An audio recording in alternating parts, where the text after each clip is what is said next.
నెల రోజులు అవుతుంది. నెల రోజుల నుండి పోసిన ధాన్యం కూడా ఇంతవరకు తడిసి ముద్దైనా గానీ ఏ రెవెన్యూ డిపార్ట్మెంట్ గానీ ఈ ఎవరు కూడా పట్టించుకుంటూ లేరు. నిన్న వచ్చిండు హరీష్ రావు, వాళ్ళకి ఫోన్ చేసిండు మన madam district civil supply officer ఎవరికి. ఇంతవరకు బ్యాగులు లేవు, ఏవి లేవు. రైతుల పరిస్థితి తడిసినవి ముద్ద అవుతున్నాయి. సరే నెల రోజులైనా పోయే పరిస్థితి లేదు.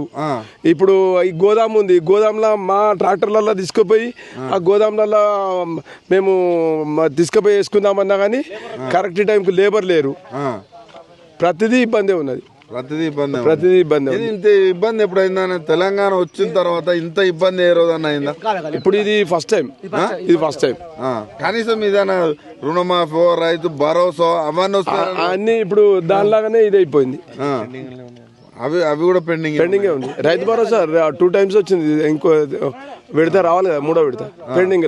ఎట్లా మార్పు అన్నారు? మార్పు అంటే ఎట్లా అంటే జనాలలో మార్పు రావాలి. వాళ్ళు రాజకీయ నాయకులు వస్తారు పోతారు, మార్పు అంటారు. ఇక ఇదే మార్పు. ఇక ముందేం జరిగిందో మేము కూడా అట్లే, ఫస్ట్ టైం ఎట్లా జరిగిందో సెకండ్ టైం కూడా మేము కూడా ఇట్లా చేస్తాం. ఇక అన్ని అబద్ధాలే చెప్పేది. అంటే ఇట్లా అబద్ధాలు చెప్తే ఎట్లానే మహిళల్ని కోటీశ్వరాలు నేత, రైతుల్ని కోటీశ్వరాలు నేత, ఇవన్నీ మాటలు చెప్పి ఇది అధికారం కొరకు ఏంటంటే వాళ్ళు కూడా గిట్లా చేసారు కదా, మేము కూడా గిట్లా చేస్తాం అంతే. ఇంకా అంతకుముందు ఈ పరిస్థితి అంతకుముందు రైతు భరోసా విషయంలో కానీ ఈ వడ్ల విషయంలో రాలే. ఇప్పుడు ఇది వచ్చింది. ఇప్పుడు వచ్చింది. ఎట్లా మరి ఎట్లా ఓట్లు వేసే పరిస్థితి ఉందా కాంగ్రెస్ పార్టీకి? పరిస్థితి అంటే జనాలకు అంత ఎడ్డోళ్ళు ఏం కాదు కదా. ఒకటే మంది తిరిగినాము, తిరగలేదని కాదు, తిరిగినామంటే జనాలు వేస్తారు. అప్పుడు మార్పు అన్నారు కదా, ఏంది ఇప్పుడు నీ రైతు భరోసా ఏమైంది, ఇప్పుడు ఈ పెన్షన్లు ఏమైనాయి అడుగుతారు కదా. మీరు ఒక అధ్యక్షుని ఏం చెప్తారు?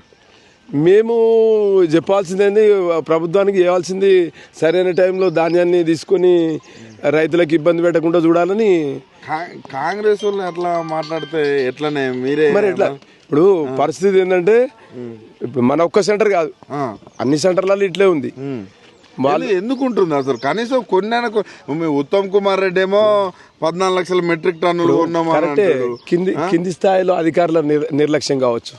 అంటే ఆ కింది స్థాయి వాళ్ళు నిర్లక్ష్యం ఎందుకు చేస్తున్నారు? మంత్రులు కావచ్చు, వీళ్ళు కొంచెం కరెక్ట్ ఉంటేనే కదా.